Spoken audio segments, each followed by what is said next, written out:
maybe I would like to use this word.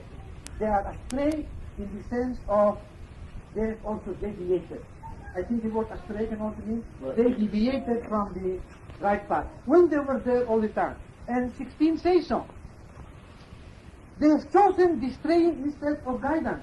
The choice is there. But some people could be disbelievers from the beginning. Right. So they were never on the path. They never come to the right path. So as Carl and I were talking the other night, they had no path at the beginning, they had no direction. But the righteous have a direction. The strayers, once upon a time, were given that sense of direction, but they chose to deviate and so on. That's all I want to say. I'm taking so much of your time. I guess something I more. want to summarize what this Mahmoud said, and then add a verse from the Quran to confirm what this Mahmoud is saying, that there are the believers, righteous, and then the disbelievers and the hypocrites. But he said that the hypocrites are also disbelievers, which they are. The hypocrites are disbelievers who say that they are believers. And I think we will crown this idea by looking at page 65 at the bottom. Page 65 at the bottom.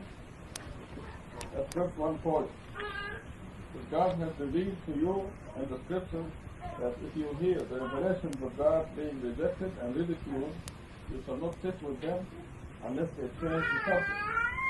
Otherwise, you will be as guilty as they are.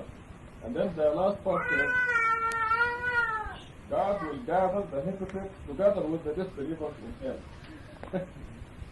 So both the disbelievers and the hypocrites are together. Carl has Another remark. On verse 16, I was going to show a really strong parallelism. Okay, it says, they have chosen the straying instead of guidance, and thus their trade never prospers, nor are they ever guided. And if we go to Surah 22, verse 11-12, that's on page 226. Surah 22. Kids, 226. Right. Okay, and there is the one... What's the verse number? 11 and 12. And there is the one who worships God conditionally. If something good happens to him, he is content. But when a tribulation afflicts him, he reverts. Thus he loses both in this life and the hereafter. This is the real loss. He idolizes besides God what neither harms nor benefits him. This is the farthest stray. And to me that's an expansion on that verse, very strong as well. It's because it's conditional worshiping. That's where they were on the path, and then they left it as a strayer.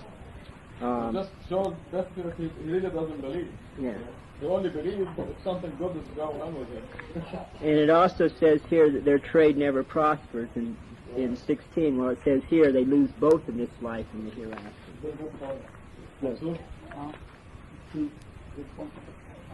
If we go by that step, step one, then the in would be a Hebrew plural. So we would have in that Surah Al-Fatiha the Hebrew word. Mustaqim would be a Hebrew word according to your interpretation, which I think is correct. Now, the first line of Bismillah Rahman Rahim contains the number 17, which we send the number 19, and now the number 17 shows up. So we have in the first line the verse 19 for the Arabic, and the verse 7, the number 19, which is all about the Quran, and we have the number 17. Now the number 17 is a number of Bani Israel. So the idea of 17 and 19 together would be very consistent with the idea of having Arabic words and Hebrew words together. Now, for the other point, on page 361, yes, the Iranians invented it, the Baha'is. But 19 months. 361? Yeah, 19 months of 19 days. That's the Baha'i calendar.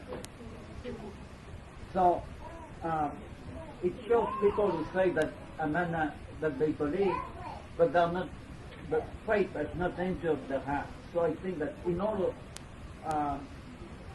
the chapter 3 on hypocrites, you know, in Surah 2, is an unjust description of people.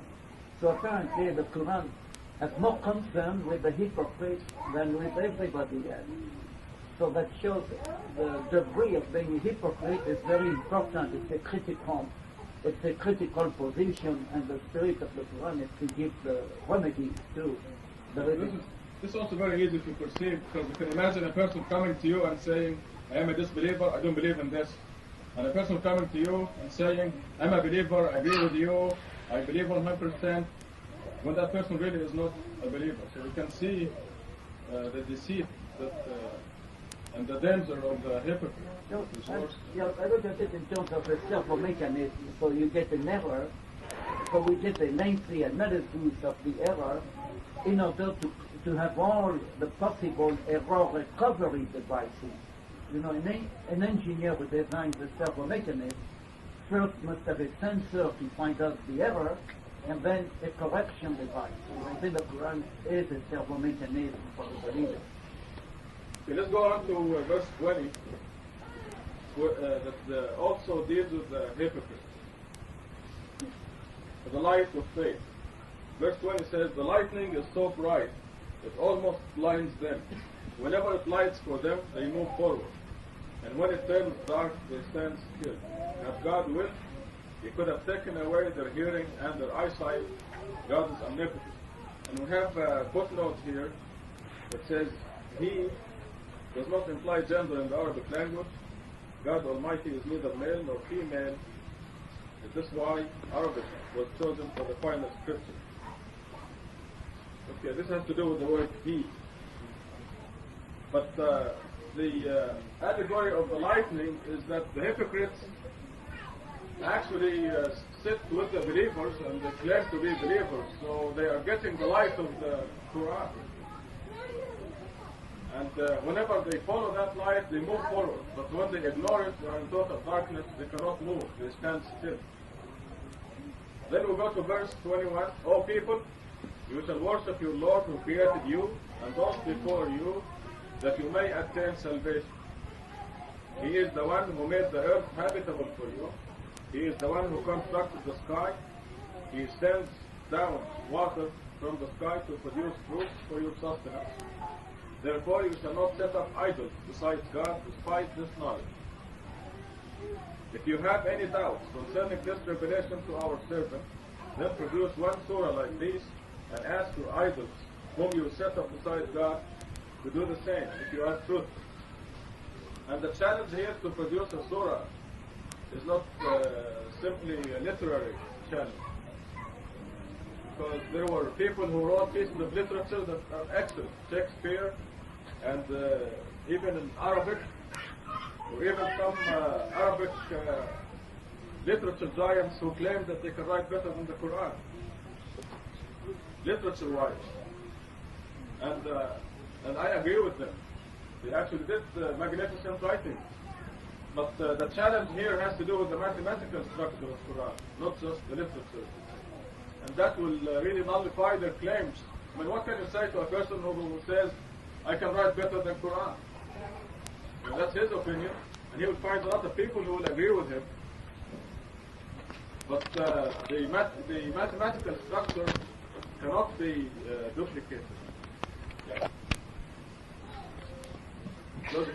Joseph had 11 brothers, and he saw in his dream 11 stars. It is a significant number. Then we come to some very important teachings in Quran, starting at verse 24, and where heaven and hell are allegorically described. Now, they are allegorically described because we can not. Somebody preaching over there?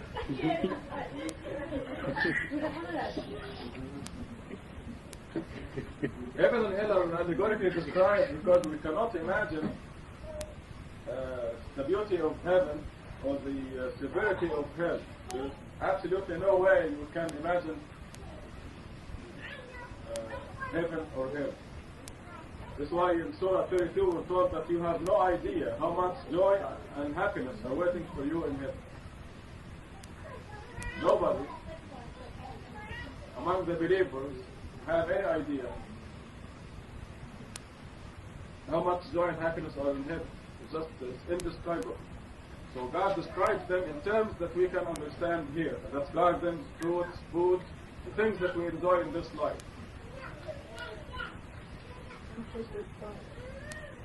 And then the fire. So 24 says, if you fail to do this, and most certainly you will fail. That is to duplicate the Quran, mathematical structure, and writing. If you fail to do this, and most certainly you will fail, then be aware of the hellfire whose fuel is people and wrath. It awaits the disbelievers. And give good news to those who believe and work righteousness, that they have deserved gardens with flowing streams. This is the first description of heaven and hell. When given a fruit therein, they would say, this is what was given to us before. They will be given the same kind. They will have pure spouses therein, and abide therein forever. Thus, God does not shy away from any kind of allegory, from down to a mosquito and higher. So you can, this will give you an idea that the description of heaven in Quran compared to the real heaven is like the mosquito compared to you. Size-wise, complexity-wise, and of course goal-wise. I mean, you don't go around stinging people.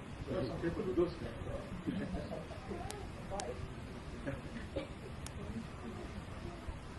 Those who believe know that it is the truth from the Lord.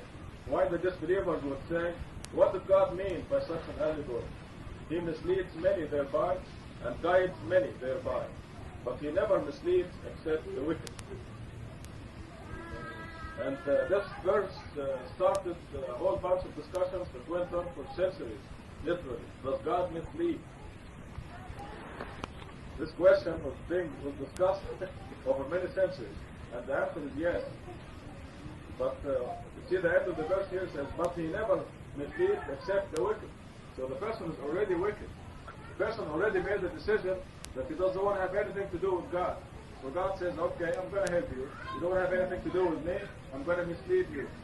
And God misleads that person. All the circumstances will work out against the guidance of a person who doesn't want to have anything to do with God. So the decision has to be made first.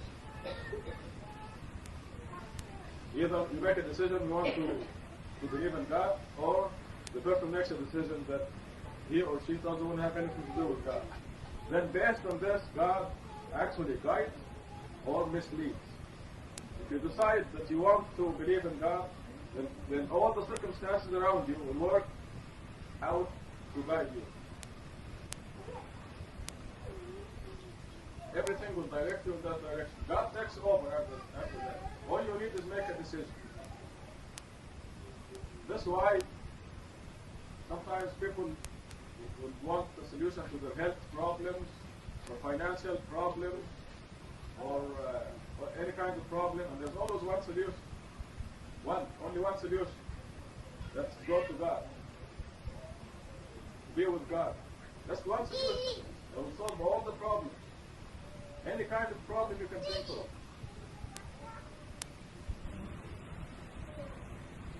There was a whole bunch of problems the other day on TV. I kept saying, well, you want to listen, I don't believe in that. Yeah. The liver transplant, what is the liver transplant? Any kind of problem, whether it is health or finance or marital or social, all you need is make one decision. That will solve all the problems. But you have to have that confidence. You cannot do it with hesitation. Where will the money come from? If I believe in God and just put all my trust in Him, where will the money come from? Well, God says it will come once you never expect. I mean, if you expect it, the verse will not be correct. But it will come. Your problems will be over. All of them. Yes.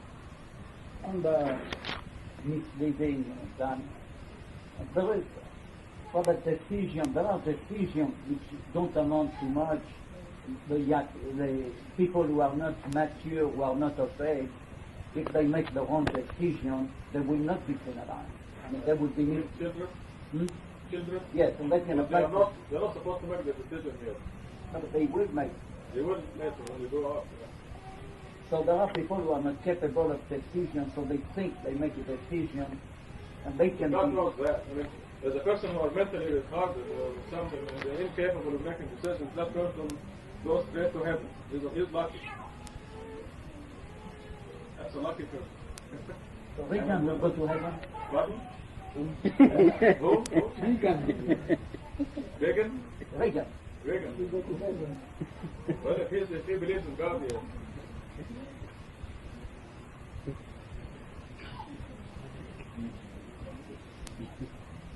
Are we at 27? The definition of the wicked. The wicked that are misled by God. The wicked who violate God's covenant after pledging to keep it, disregard what God has ordered of him, and corrupt the earth. These are the losers. Then we come to a very important verse. 2 deaths and 2 lives. How could you disbelieve in God when you were dead and He gave you life? Then He will put you to death, then bring you back to life. To Him is your ultimate return. Now, do you see the 2 deaths and 2 lives? You know what death feels like? Do you know what death feels like? Sleeping. That's right. So we tried it before, and we were dead. Remember the 3 million years you were dead? You were dead for 3 million years. Or more. And that's exactly how death would feel like. So if there was 3 million years to the day of resurrection, that's how long it will feel to you. I mean, exactly the way it felt to you when you were first dead. So you can think of all the human beings as the total human population, past, present, and future. They exist in 1 of 3 steps. You have death before birth, then life, Mars. Can you sit back over there? Mars. Can you sit over there? You can't lay down over there. Or, and then the other stage is being alive from birth to death. And then the second death. And when the last person or the last group of people die, then comes resurrection. But you can see the 2 deaths and 2 lives. We were dead, now we're alive, we're going to die, and then we get up again for the eternal life. Real life. And this is repeated in Quran. But death, of course, is a big mystery to most people. But not to Muslims. Muslims know exactly what death feels like. Most people, people who don't read the Quran, they don't realize that before birth they were dead. Are you asking a question? Means, okay, will you come and vacuum this mosque? I will give you a $5 recompense. That's an offer, huh? Huh? That's an offer. Yes, sir. Can I just want to make a very simple reflection on the divine craftsmanship. And what I will say is known to most of you. And anyhow, a little reminder is not so bad. It's very interesting. See, 27 starts on a kind of subject, and 28 is a new one, although related, naturally. On the fifth verse of Surah 2, Allah says that the righteous, those who follow the guidance, they are the winners. Now, in Arabic, muflihun, right? Now, don't forget this wali. This is for you, huh? Muflihun, the verb is F, 3 letters, F, L, A. F, L, A. And mufli means one, muflihun many. Now, at the end of 27, the hypocrite and the disbelievers, these are the losers. See, there's a kind of craftsmanship, right? Now, what I was going to mention is that, therefore, my dear brothers and sisters, when Wali makes the azan, or Ustaz makes the azan, there's a phrase which they say which is very beautiful. They say, Hayya al-falah, Hayya al-falah. See, falah, if you say F-L-A, come and join the winning team. When Wali says, Hayya al-falah, come to the winning team. And Quran says, they are those who observe salat prayers. These are the winners. So the Muazzin is telling us, come to pray. Hayya al-falah means come to the winning team to success. And this is the same word used by the Quran. The righteous are the winners. The Azan is telling us, forget everything now and join the winning team. It's a very simple observation, but I think it means a lot. Even our Azan, the call to prayer, is really come to join the winning team. And that's all I want to say. I want the Azan to be more meaningful to us in relation to the Quran. Well, at this time I'm going to make an announcement, and that is we're celebrating the birthdays of three people. We're celebrating today is Mariam's birthday. Today? Yes, and tomorrow is Inga's birthday, and Larry's birthday was when? Huh? When is Larry was, so we're going to make to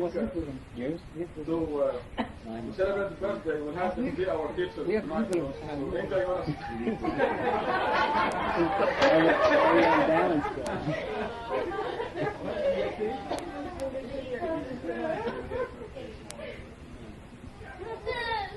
What's left? Okay, Inga, 29. Start at 29.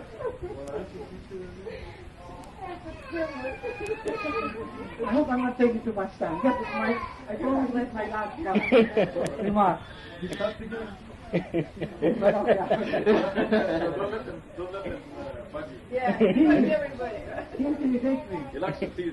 He intimidates me. Like at 27, those who violate God's covenant after pledging to keep it. I think this can mean two things. Historically, it might refer to those hypocrites who made a pledge with Allah regarding the coming of the Prophet to Medina and so on. But that's historical. For the more general aspect, it might have a reference to that verse, Alastu bi Rabbikum, I can't find it. Just coming up. Oh, that's Surah 7. Yeah, Surah 7, 100. 43. 42. Surah 7, 142 or 143. 143.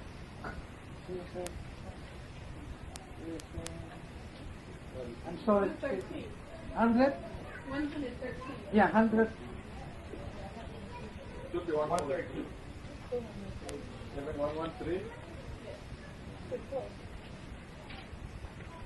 You wanna? No. Am I not your Lord? No, that's 143. That's 143. The 173. That's confused me. No, excuse me, 114. the one who says, am I not your Lord? 172. There's a verse? Yeah, 172. One. Yes, Surah 7, 172. I think, The one where Moses, the mountain crumbled. I think that verse 27 of Surah 2 might be related to verse 172 of Surah 7, page 116. That's the covenant. Yeah, this is the original covenant when Allah asked the descendants of Adam, am I not your Lord? And mankind says, yes. That is a covenant. They admit that Allah is the Lord. And therefore this means a system of relations. And certainly obligations on the part of mankind towards Allah, but Allah promises revelation.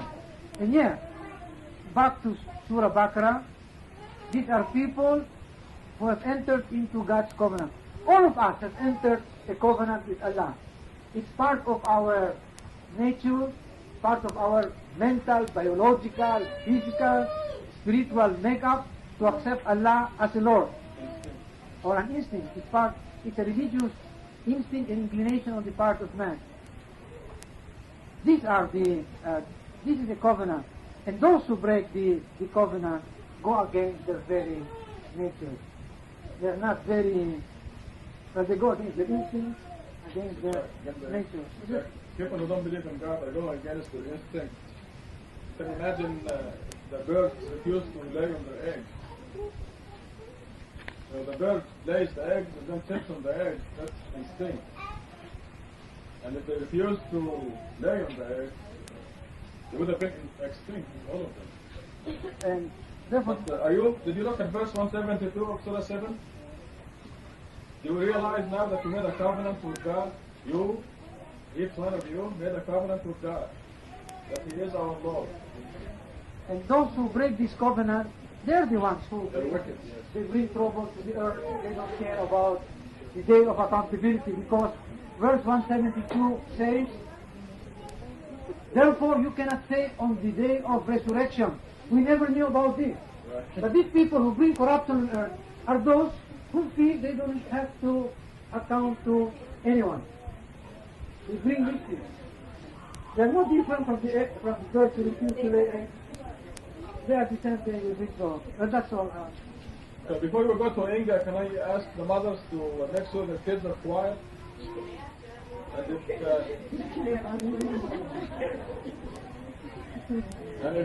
if your kid is making noise, contributing to distraction, just take him out to the front.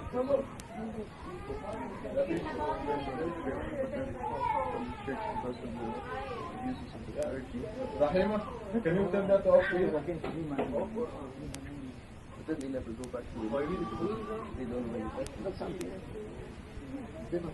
Okay, as soon as we're quiet, we go to our teacher Inga,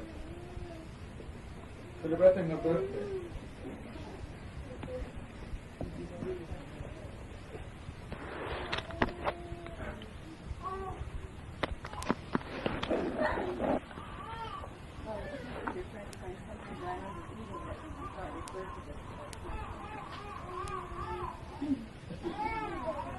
How far is my share of this?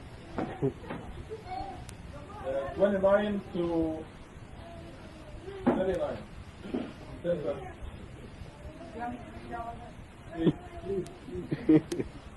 And give us your reflections. We'll see how much ESP you have. Creation of the heavens and the earth.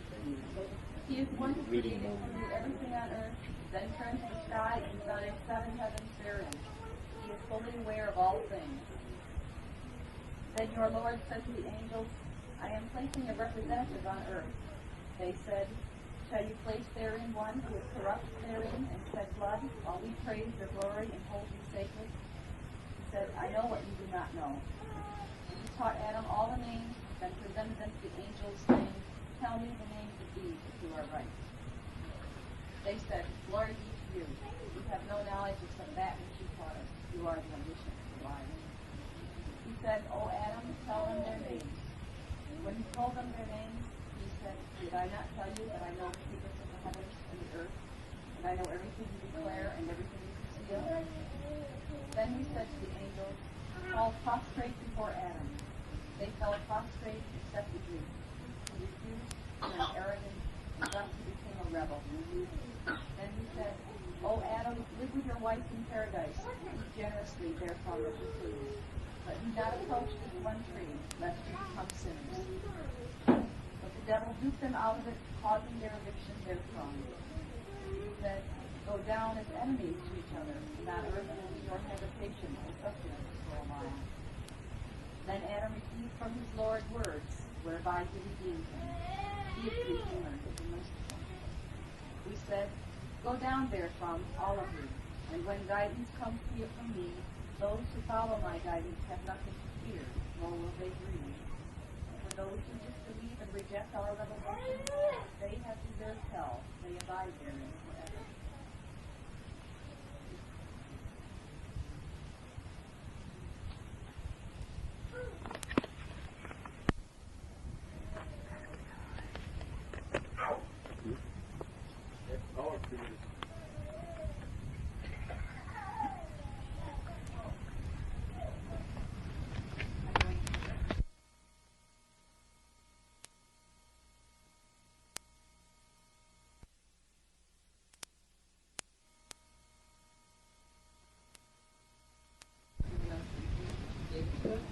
Seven heavens always interest me.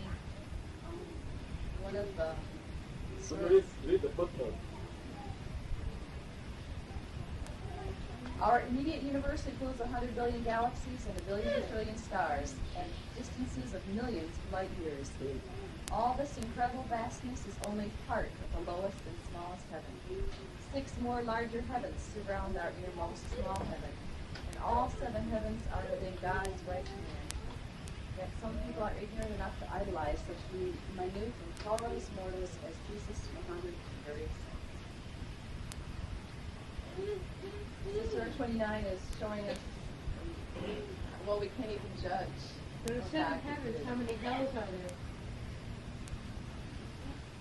There's 7 heavens. How many So hells this is not the heavens, heaven and hell. This heaven is the universes.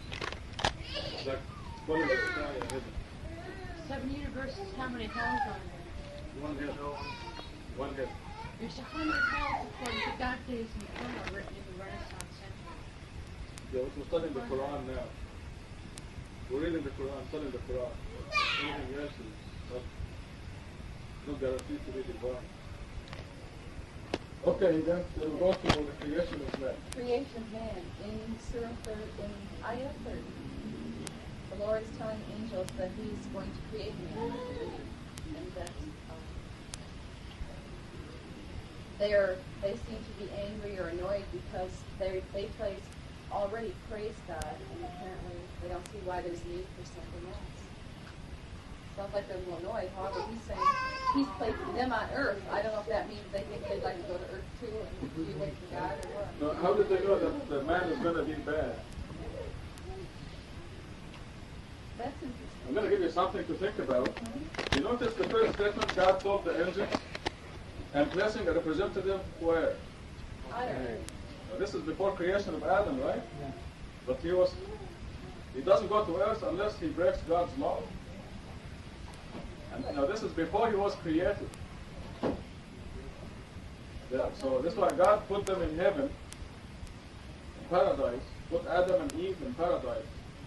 But before he created them, he said, I'm placing a representative on earth. Because God knew that they would break his law, and they would deserve to be kicked out of heaven and sent down to earth. And the angels concluded from this that this creature is going to break God's law. So they said, why do you create a creature who will break your laws when we praise your glory all the time? So God said, I know what you don't know, which is what? Right. Pardon? Right. So what did he expose? The purpose of creating Adam? No. He's asking what is the meaning of saying to Allah, we hold you sacred. What you sacred means whatever you say we obey. So, this is, in other words, the angel said, we are doing everything that you expect us to do. We carry out your orders. I'm sorry, Inga, but I seem to... Yeah, but I'm confused because going back to the about the fact when if we were dead before we were alive, okay, then it says just before this that He created the heavens and the earth, and then your Lord said to the angels, I'm taking a representative on earth. I guess I would have assumed that the souls had already been created. And so, Right. Right, you're right.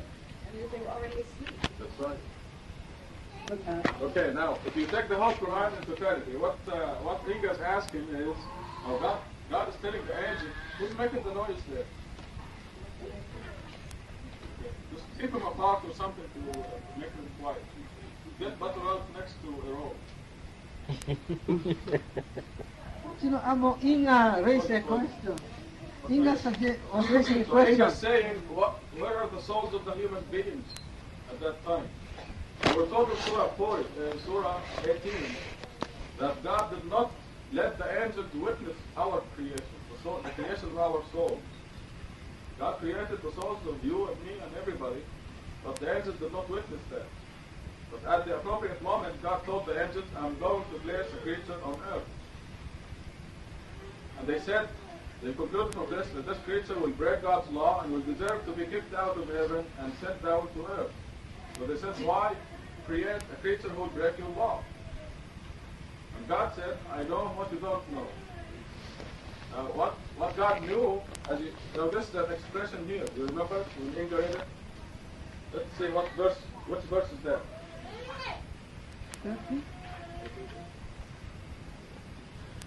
Yeah, the end of verse 30. His answer to the angels was, I know what you do not know. And what God knew was that one of the big angels, who's grunting?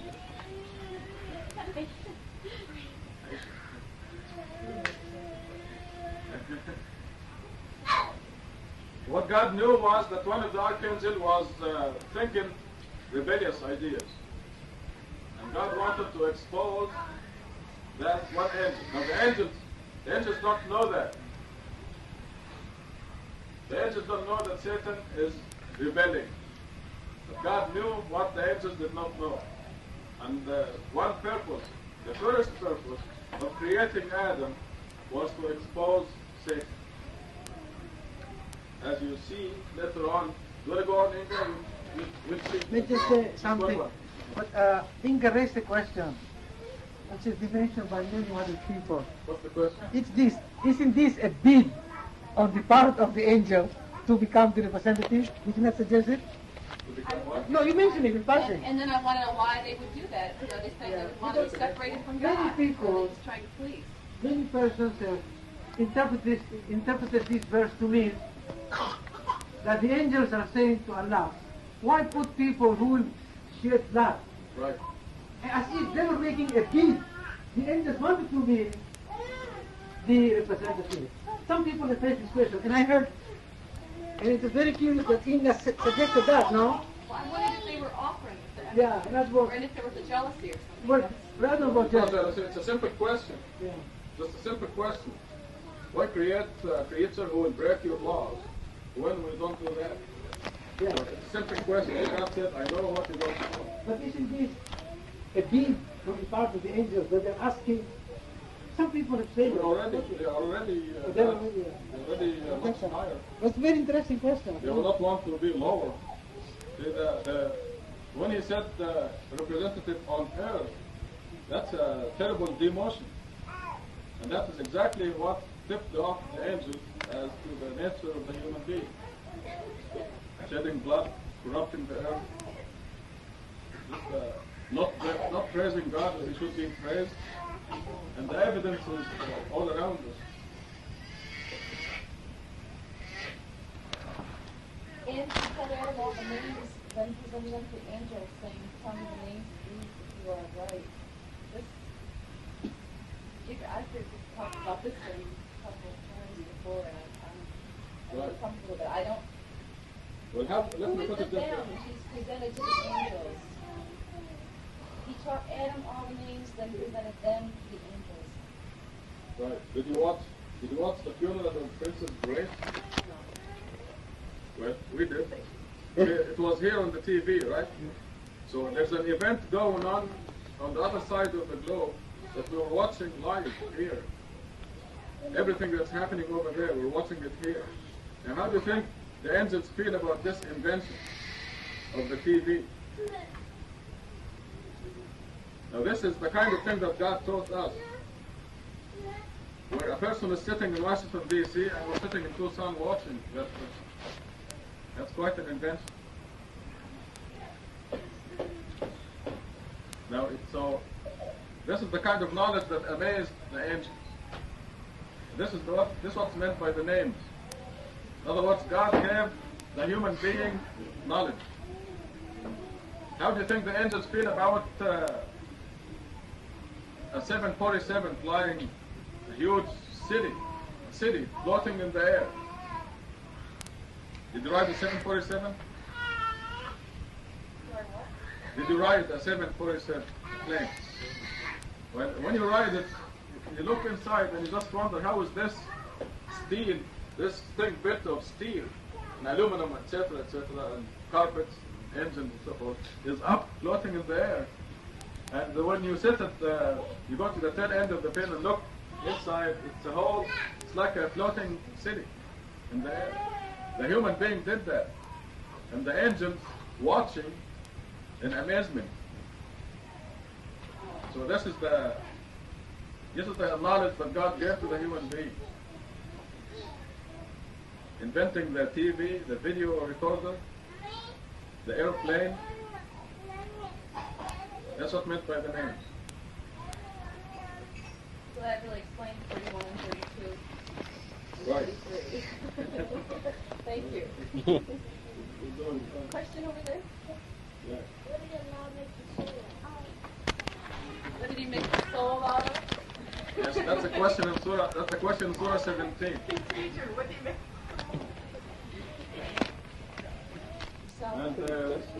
And that you'll find out in the day of resurrection. That's the answer. The soul is in a different dimension. Well, the soul is part of God. Yeah. Hey, keep saying.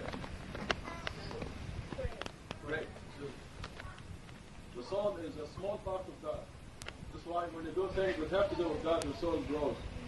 But what the neck looks like, what it is made of, you'll find out on the day of resurrection. Now that's not related, or is it related? Okay, go ahead. 34 seems pretty straightforward. It's more, I think, when the answer to 30 is revealed to the angels, when Satan refuses to. Okay, so that was the first purpose of creating the human being, is to expose Adam. So God made us out of clay, lowly material. And Satan was very, very arrogant and rebellious. So God told the angels, this is what God knew, that the angels did not know. All right. Then 35, Samira has a question.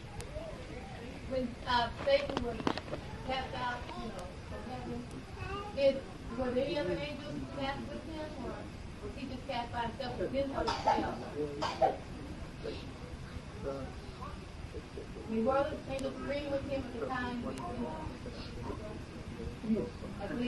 What does the Bible say? Do you know? I think the Bible mentions other angels who went to them. Pardon?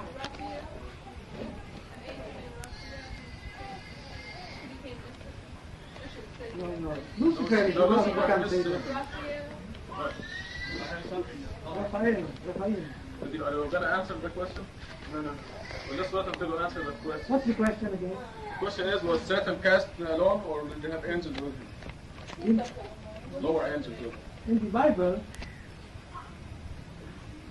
not in the Torah, not in the Pentateuch, but in other parts of the Bible, a big group joined him. It doesn't matter though. That's Same banana. What I was wondering was, like, okay, when it says that the descendants of Satan, yeah. I was wondering, where did he We were not with Adam at the time either. We didn't exist. We are descendants of Adam, but we didn't exist then. I mean, our bodies. Yeah. No, descendants means they came from him. That's what descendants mean. But I can't think of any place in Quran where it mentions any other angels. No, he just was cast out by himself. Yeah. I'm still confused about whether Shaitan was an angel or whether he was like a jinn, because like if human beings were made out of clay and the angels were made out of light, they were made out of fire. The angels were made out of fire, they're not made out of light. Okay, so that explains it. No, because I knew that he was made of The definition of jinn is a fallen angel. So the angel, when the angel falls, it becomes a jinn.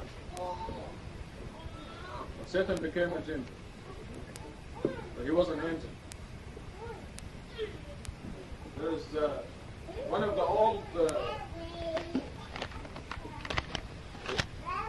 the old sheikhs decided that Satan was not an angel. I think it's lack of knowledge of the Arabic language, because this happens only in Persia and Pakistan, where they refuse to believe that Satan was an angel. But if you look, do you have a copy of the Quran there? Yeah. Okay. If you look at verse 34, it says, Then we said to the angels. Both prostrate before Adam. So if Satan were not an angel, he was not required to prostrate. He never broke God's law. Because God told the angels to fall prostrate. Right? There's absolutely no question that Satan was an angel. Yeah, I could only be told the full angel. Right. What I was confused about is that I heard that the angels were made out of light. It's a hadith. Quran doesn't say they are made of light. But it says that the jinn are made of fire. Right. It doesn't say anything. It says the jinns are made of fire. So since the jinn was an angel initially, then I suppose the angels are made of fire. You have the same material.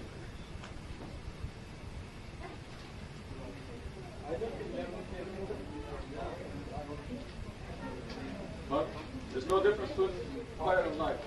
Anyway, the angels made of light is a hadith. They're all. What's the question? Now, there is a section that says, What verse? Surah 17, verse 61. I'm going to read first. When we said to the angels, bow down to Adam, they bowed down, except Iblis, Satan. He said, shall I bow down to the one who created from clay? So, what I understand from this is that Adam was already created in our form, in this body form there. But, so they could see the clay form, this body. Yeah. But later on it says that when he ate from the tree, his body became visible. Right. To him. To himself. Right. You see your soul? No. The soul is Erol. Right. This is not Erol. But you are now in the dimension where the body is visible to you. You're not in the dimension of Erol, the soul. That's why you don't see it. So before eating from the tree, they were in the dimension of the soul, where the body is invisible to them. And as soon as they broke God's law, they went down to the dimension where the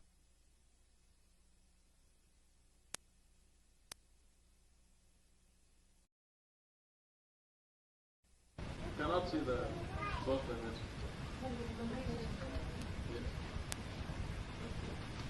Yeah, it's very clear in the Quran that when they ate from the tree, their bodies became visible to them. But the angels could see, of course, they have to see both dimensions. I mean, they are God's helpers. They're supposed to be have access to any dimension. Other questions? Ustaz, I think we're going a little bit too fast. This idea of names, maybe we should go and spend some more time on it. Especially if we compare it with we're not studying the Bible, of the Jews and Christians, but I think if we go deeper, we might know something maybe. For example, one difference is this. In the Bible of the Jews and Christians, it does not say that God taught Adam.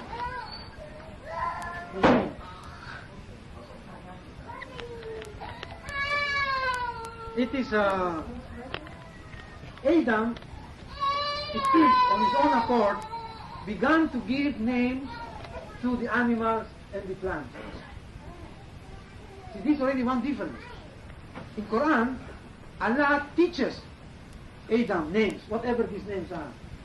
But in the Bible of the Jews, Adam without. There's no suggestion that Allah teaches Adam. It's Adam who goes to the garden and he starts to name the things that God created. I think this is very important because the way Moses Maimonides, who is the greatest Jewish philosopher, describes how Adam is naming animals and plants, you would think that Adam was a professor of botany and zoology. And I don't think that Allah would go and there are bigger things for him to worry about. So, many Muslims, in their tafsir, guided by the readings of the Jewish Bible, and to demonstrate to other Muslims that they know something else beyond Quran, began to teach us that what Allah taught Adam were the names of animals and plants. So this time it's Allah who becomes the professor of botany and zoology. Now, it seems there is something in the names which the angels do not know or maybe cannot know. But they can know some. Now this is very interesting. There have been many interpretations about this, and with your kind tolerance and indulgence, there is a standard teaching among some Sufi writers that these names refer to the names of Allah. Now first of all, I think among the Arabs, knowing a name is more than knowing a name, like Caesar. No. As Ustaz is saying, name refers to more than the name of someone. It refers to knowledge. This I accept. You mentioned it. And most people who have made commentaries will agree that these names refer to knowledge. Some say knowledge for abstraction. That is the intelligence of man. He can go from the concrete to the abstract. He can go and rationalize or rationalize. In other words, he can know logic. But I am very much inclined to accept the hints of the Sufis when they say that Allah taught Adam the names of his qualities. Now this is knowledge of the highest form, and the angels cannot know all. For example, Allah, one of the names of Allah is He is one who gives death. Now angels, it seems, don't know what is death. Death. Allah who will meet.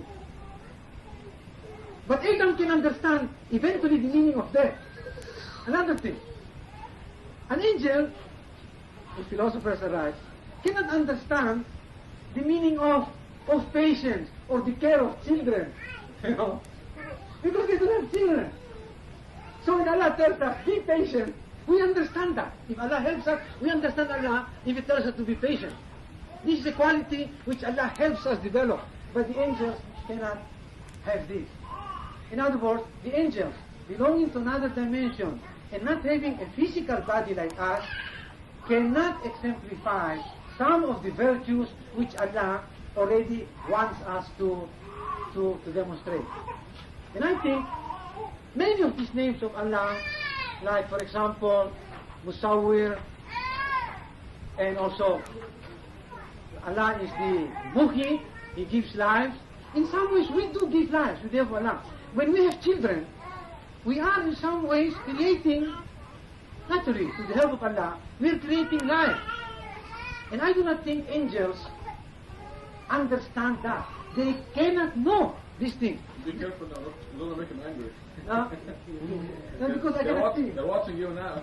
I cannot see. I'm talking because I cannot can't control with my eye. So maybe I broke out my. No, I mean, watch what you say about the angels because you don't want to make them angry. No. But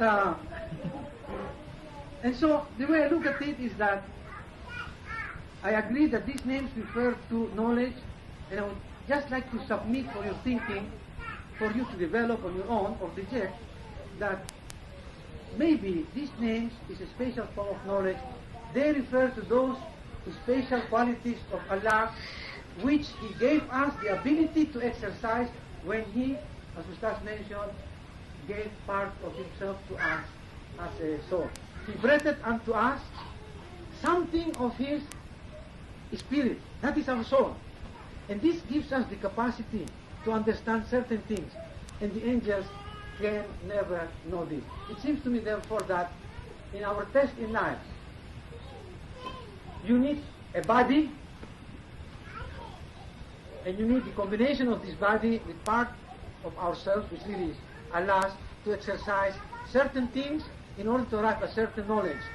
And this is what Allah had given us. And that's why He has sent us to a material world. Because only we can interact in this material world with our bodies and exemplify certain potentialities. And the angels cannot, by virtue of their nature. Yeah, they can. They can? They carried the palace of the Queen of Sheba they're very physical. Yeah. They can, I mean, they started from NATO. Well, I don't say everything, but some they can, for example... Yeah, see, what I'm saying is they're very physical. They're not people. A lot of people think of angels as spirits who will go through this wall. They can't tear it down, but they're very physical. No, I agree with you. They are forces. They can do.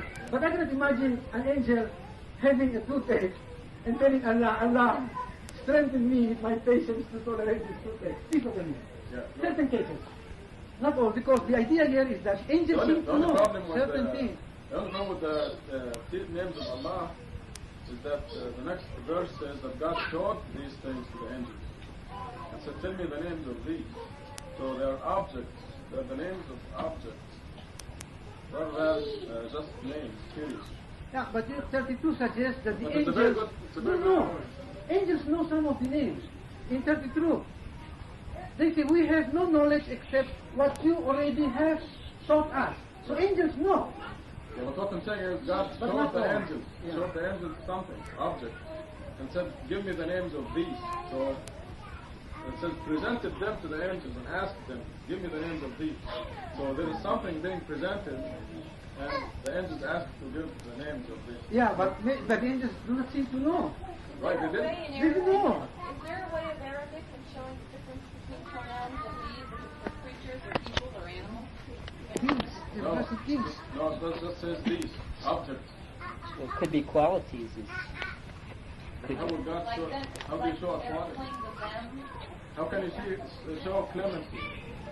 Yes, you cannot see clemency, but you can see its effect on material things. No, but you cannot present clemency to someone and say, what is this? For example, on a hot day when it rains, this is something physical, but we can say it is an expression of the quality of Allah or mercy. It is not the quality Or itself. punishment. Or punishment, the case may be. Because Allah, also one of his names, he punishes. He gives a strong punishment. Anyhow, this is just a form of knowledge for reflection. Very good point. But I don't want to go deeper or insist on it. It's just for some who would like to... It's really very simple. There are straightforward verses. And this is a very good point. The names can be anything. Let's go back to English because it's becoming... We're trying to get the other two teachers. Okay, 35. Adam lived with your wife in paradise and eat generously, but don't approach the tree. Is setting the scene for what he knows is going to happen. The tree represents God's law. And man, because the devil beat them of it, causing their addiction. Go down as enemies to each other. I don't know if this each other refers to the devil and mankind, or if it means to Adam, man and woman. All of it. All three. It's plural, no, plural. Plural. And then it's important though that on earth will be your habitation, and sustenance for a while is not condemning them there forever. And Adam received God's word, received from his Lord words whereby he redeemed them. So I'd assume that that's after the period of time Adam was raised. No, it's right there. God told them that this offense that you did is forgiven. Period. Because the ultimate objective was to send Adam and all his descendants to earth in order to show Satan and the angels that this creature will worship God without ever seeing him. That's the second objective of our creation. But so, as far as we're concerned, we are here to worship God, to discover that God is the only master. Which is really what number 38 is all about. Right. We said go down there from all of you, and when guidance comes to you from me, those who follow my guidance have nothing to fear, and the Lord agrees that although mankind is placed on earth, we're not forgotten, we're not just left. We'll have the opportunity, but it's a responsibility to some degree, along with a lot of mercy, go back to God. As for those who disbelieve and reject revelations, they have reserved hell and they abide there forever. There was a note here about revelation. God speaks frequently in the plural. This invariably indicates participation to angels in God's will, to give them credit for their participation. For example, God's revelations to us were brought down by the